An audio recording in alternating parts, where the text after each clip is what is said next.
வணக்கம் ஃப்ரெண்ட்ஸ். லட்சுமி அம்மா அவர்கள் எழுதிய கணவன் அமைவதெல்லாம் அத்தியாயம் 17. மாதவி முற்றத்துக்குள் வருவதற்குள் கையை நீட்டிக்கொண்டு அடிக்கும் பாவனையில் முன்வந்து கூக்குரலிட்டாள் ஒருத்தி. புருஷன் தெரியாம பிள்ளையை மட்டும் பெத்து வச்சுக்கிட்டா, மானம் கெட்டவ. வசை பாடிக்கொண்டே அடிக்க வருகிறவள் போல் கையை ஓங்கி வந்த அவளை கண்டதும் மாதவிக்கு சினம் பொங்கி கொண்டு வந்தது. என்னம்மா, முறை தவறு என்ன பேச்சு இது? எருமை மாடு போல் 8 வயசாச்சு, சண்டை போட்டு புத்தம் புது சொக்காயை கீழ்ச்சிட்டானே உன் மகன். காலையிலே தான் புதுசாக எடுத்து போட்டு பள்ளிக்கூடத்துக்கு அனுப்பினேன். குழந்தை அழுதுகிட்டே வந்தான். என் வீட்டுக்காரர் பொல்லாதவர். யார் அவருக்கு பதில் சொல்லுவாங்க? உனக்கு என்ன, அந்த மாதிரி கவலை இருந்தால் தானே தெரியும். சரமாரியாக தொடுத்தால் மற்றொருத்தி. அத்தோடு விசாரிச்சு வந்தா என்ன பெரியவன்னு பார்க்காம வாயை மூடு பாட்டி அப்படின்னு அதட்டி பேசுகிறானே பொடிப்பையல். அப்பன் பேர் தெரியாத அயோக்கியன். இறைந்து கத்தினால் பொல்லாத கிழவி ஒருத்தி. என் சட்டைக்கு பதில் சட்டை வாங்கி தராட்டி எங்கள் அப்பா உங்களை சும்மா விட மாட்டார். கீச்சு குரலில் கிரீச்சிட்டு கொண்டு முன் வந்து நின்றான் சட்டையை பறி கொடுத்த சிறுவன். மணிவண்ணனா இவ்வாறு செய்தான்? மாதவியால் நம்பவே முடியவில்லை. அவர்களது சுடு சொற்கள் நெஞ்சை புண்ணாக்கின. அழுகையும் ஆத்திரமும் குமர மகன் பக்கம் திரும்பினாள். இவங்க சொல்கிறது உண்மையா? கேட்டுவிட்டு உறுத்து விழித்தாள். தலையை தாழ்த்து கொண்டிருந்த மணிவண்ணன் தாயை பரிதாபமாக பார்த்தான். அவன் கண்களில் நீர் துளிர்த்தது. உதடுகள் பயத்தால் துடித்தன. எச்சிலை விழுங்கி கொண்டான். ஆமாம் அம்மா, நடுங்கியது அவன் குரல். கேட்டுக்கிட்டியாமா? உன்கிட்டேயே ஒப்புக்கொள்கிறானே, என்ன துணிச்சல் பார்த்தியாடி? இந்த வயசில் இத்தனை பொல்லாத்தனவனா? போக போக என்ன செய்வானோ? முகவாயில் கை வைத்து அபிநயம் செய்தால் இன்னொருத்தி. கொலை கொடுத்தான் செய்வான். ஒழுங்கா பெத்த பிள்ளையானா என்று முடிக்கும் முன் கோபம் தாங்க முடியாத மாதவி, போதும் உங்கள் விளக்கம். சம்பந்தமில்லாதவர்களுக்கெல்லாம் இங்கே என்ன வேலை என்று உரத்த குரலில் அதட்டினாள். பின்னர் ஒரே எட்டில் மகன் அருகே நெருங்கி அவன் கரத்தை பற்றி முற்றத்தின் ஓரத்திற்கு இழுத்து வந்தாள். ஏன் அவன் சட்டையை கீழ்ச்ச? ஏண்டா செய்த? உனக்கு அத்தனை திமிரா? ஆவேசத்துடன் அவனை குலுக்கினாள். மணிவண்ணன் மௌனமாக நின்றான். அவளுக்கு ஆத்திரம் கட்டுக்கொள்ளவில்லை. பேசண்டா, ஏன் வாய் அடிச்சு நிற்கிற? அழுகையை அடக்கி கொண்டு கோபத்துடன் கேட்டாள். 10 ரூபாய்க்கு தள்ளுபடியிலே எடுத்த சட்டை. பொருளுக்கு பொருளாவது பணமாவது கொடுக்காட்டி நான் சும்மா இருக்க மாட்டேன். சட்டையை பறி கொடுத்தவனின் தாய் உருவினாள். ஆமாம், அதுதான் நியாயம். கூடியிருந்தவர்களிடையே முணுமுணுப்பு. இடுத்த புலியாக நின்ற மகனை கண்டு மேலும் ஆத்திரம் பொங்க மாதவி, சொல்லேண்டா, ஏன் நோமையாக நிற்கிற? உன்னை பெற்று எனக்கு இதுவும் வேணும், இன்னமும் வேணும். கத்தியப்படி வெறி கொண்டவள் போல் மகனின் கன்னத்தில் மாறி மாறி அறைந்தாள். கூடியிருந்தவர்களில் பலரும் தாய்மார்கள்தான். எனினும் ஒருத்தி கூட வந்து இதை தடுத்து நிறுத்தவில்லை. வேடிக்கை பார்த்தபடி சிவைத்து கொண்டு நின்றனர். வேதனை தாளாது முடிவில் அலறிய மணிவண்ணன் பின்கட்டிற்கு ஓடி மறைந்தான். துக்கம் கசப்பாக தொண்டையை அடைக்க, கண்களை நீர் மறிக்க, இடுப்பில் செருகியிருந்த சுருக்கு பையை வேடிக்கென்னு இழுத்து திறந்தாள் மாதவி. அன்று அவள் எஜமானி கொடுத்த மாத சம்பளம் அதில் இருந்தது. பாடுபட்டு சேகரித்த பணம். அதிலிருந்து 10 ரூபாய் நோட்டை உருவி எடுத்து சட்டையை பறி கொடுத்தவனின் தாயிடம் எல்லோர் முன்னிலையிலும் நீட்டினாள். இனி மூச்சு விட்டால் தெரியுமா? எடுத்துக்கோங்க உங்கள் பணத்தை. அனாவசியமான பேச்சு வேண்டாம்.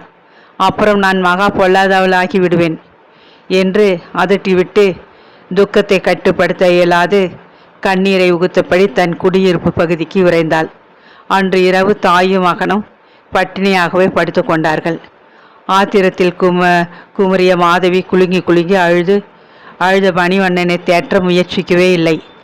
வருத்தம் தெரியாத பிள்ளையை அல்லவா அவள் பெற்றிருக்கிறாள். ஏன் திடீரென்று இந்த பொல்லாத்தனம்? அவளுக்கு உறக்கமே வரவில்லை. சிறிது நேரத்திற்கு பிறகு மனத்தை கட்டுப்படுத்த முடியாதவளாய் விம்மி கொண்டிருந்த மகன் அருகே வந்து நின்றாள். அப்போதுதான் சொல்ல மாட்டேன, இப்போவாவது சொல்லி தொலை.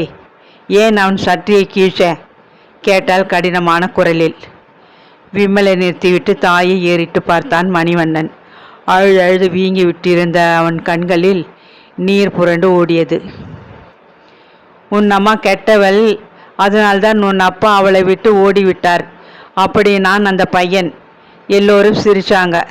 உங்களை கெட்டவன்னு சொன்னதை கேட்க பொறுக்கலை. அடித்தேன். அவன் சட்டையை பிடிச்சு கீழ்ச்சி போட்டேன். கேவினான் மகன்.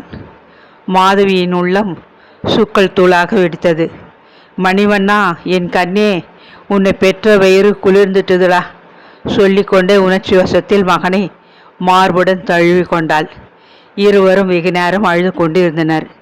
சில தினங்களுக்கு பின்னர் இருபுறம் கொளுத்தி வைக்கப்பட்ட மெழுகுவர்த்தி போல மாதவியின் ஆரோக்கியம் வேகமாக கரைய தொடங்கியது. ஓய்வு அவசியம்.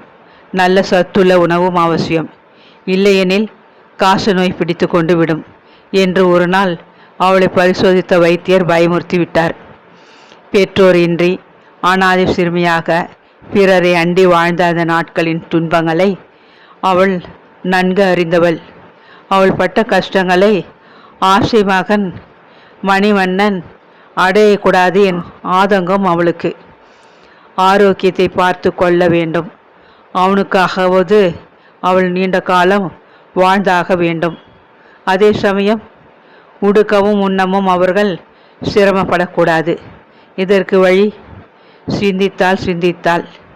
மழை வெயில் என பாராது வெளியே தினசரி போக வேண்டியிருந்த சமையல் வேலையை விட்டுவிட்டு வீட்டு நிழலில் தங்கியபடியே பகல் முழுவதும் தைப்பது, இரவில் ஓய்வாக நன்றாக உறங்குவது என்ற முடிவுக்கு வந்தாள். இந்த தீர்மானம் அவளது வாழ்க்கையிலே நல்லதொரு திருப்பத்தை உண்டாக்கியது. தையல் வேலையில் மிக்க கவனத்தை செலுத்தி அவள் பாடுபட்டதின் பயனாக அவளது வேலை திறமை விரைவில் அண்டை அயலில் வசித்த பெண்களுக்கு புலனாகியது. உடலில் வைத்து தைத்து விட்டது போல் அல்லவா தைக்கிறாள். என்ன அழகான சூழிகள்! அந்த வட்டாரத்து பெண்கள் புகழத் தொடங்கினர். புதுவித தையல், அழகான வெட்டு, அபாரமான படைப்பு என்று கல்லூரி பெண்கள் வியந்தனர். மிகவும் நல்ல மரியாதையாக பேசுகிறாள், சொன்ன தேதிக்கு கொடுத்து விடுகிறாள் என்று குடும்பத்து பெண்கள் பாராட்டி வழங்கினர். அத்துடன் வாடிக்கைக்காரர்களின் குடும்பமும் வளர்ந்து கொண்டு போயிற்று. யாரது? சோழி புகழ் மாதவி தைத்த ரவிக்கையா? வெட்டை பார்த்தாலே தெரிகிறதே என ஆடை அணிகளை பற்றி பேசி கொள்ளும் பொழுது பெண்கள் வாயில் அடிபடும் அளவு புகழ் பெற்றவளாக வளர்ந்துவிட்டாள் அவள். இதன் பயன் 2 ஆண்டு காலத்தில் அவள் தன் வீட்டை வேறு ஒரு நல்ல இடத்திற்கு மாற்றிக்கொள்ள முடிந்தது. ஒண்டி கொடுத்தன வாழ்க்கை. வளர்ந்து வரும் தன் தொழிலுக்கு ஒவ்வாது என்று உணர்ந்து அருகில் இருந்த பெரிய தெருவில் தனியாக ஒரு சிறு வீட்டை வாடகைக்கு எடுத்துக்கொண்டாள். வாயில் புறத்த அறையை கடையாக அமைத்து கொண்டாள். நாளடைவில் புதிய தையல் எந்திரங்கள், மின் விசிறி, வந்தவர் அமர்ந்து கொள்ள நாட்காலிகள், உடையை போட்டு சரிபார்க்க கண்ணாடி பொருத்தப்பட்ட தடுப்பு என எல்லா வசதிகளையும் செய்து கொண்டு விட்டாள்.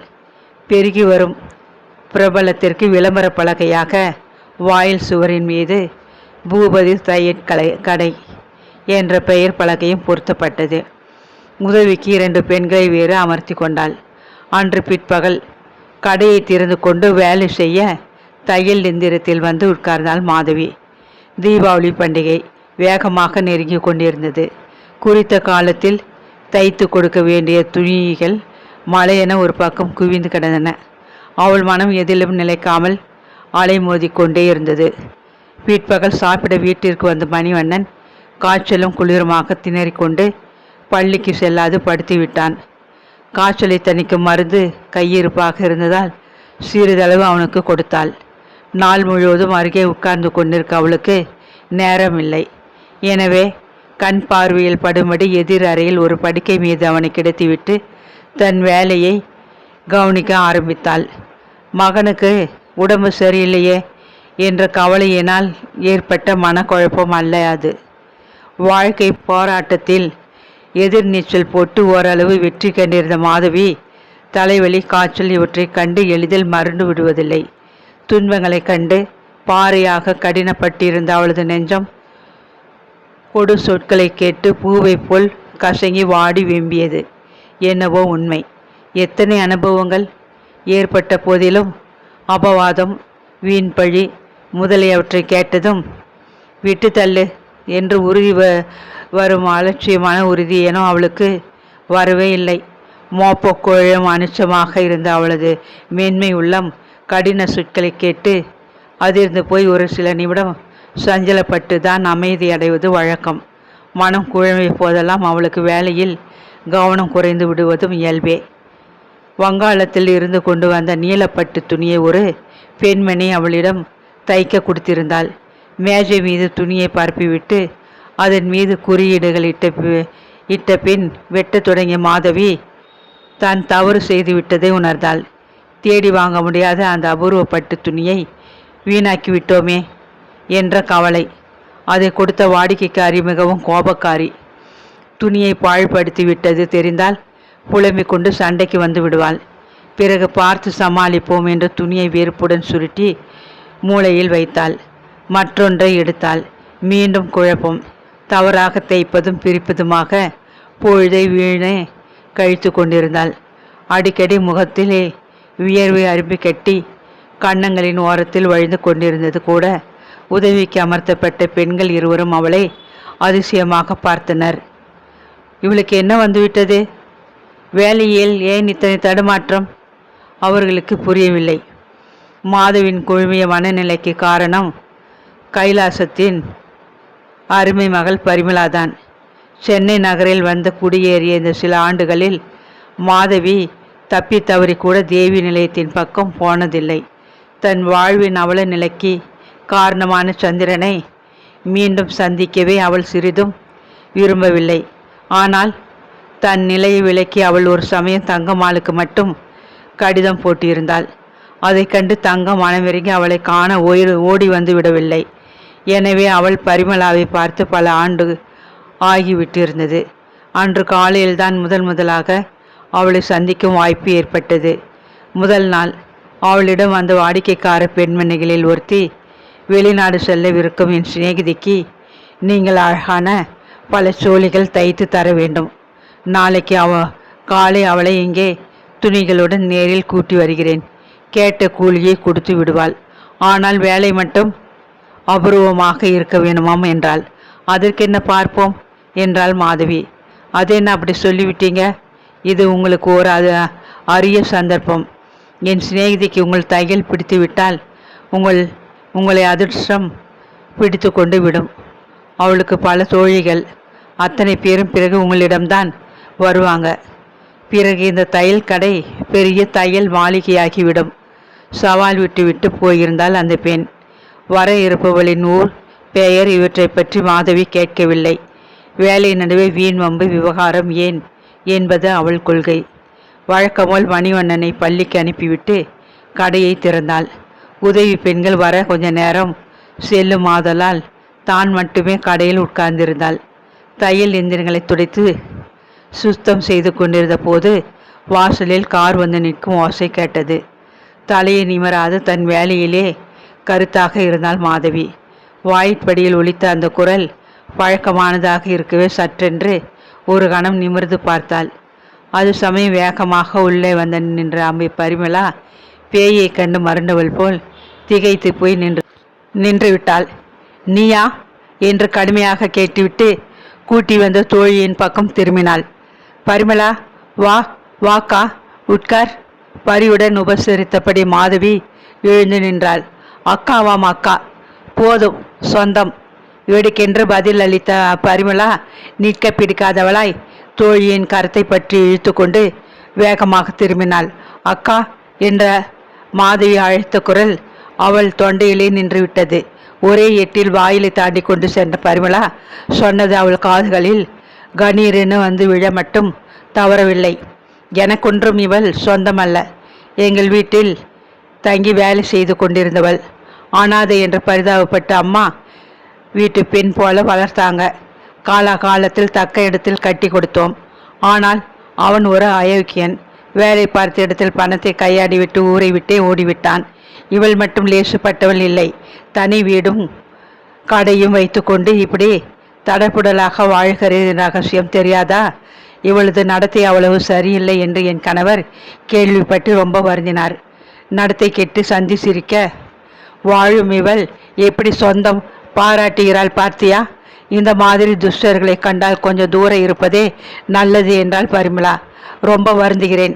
எனக்கு உண்மை தெரிந்திருந்தால் நான் உன்னை இவளிடம் அழைத்து வந்திருக்கவே மாட்டேன் என்றால் கூட வந்தவள். கார் கதவு படார் என்று சாத்தப்படும் ஓசையும் பின்னர் அது விரையும் ஒளியும் கேட்டன. அவமானத்தில் உடல் குறுகி உள்ளம் நைந்து கண்களில் நீர் முட்ட உட்கார்ந்திருந்த மாதவி அதிர்ச்சியில் கல்லாய் சமைந்து போனாள்.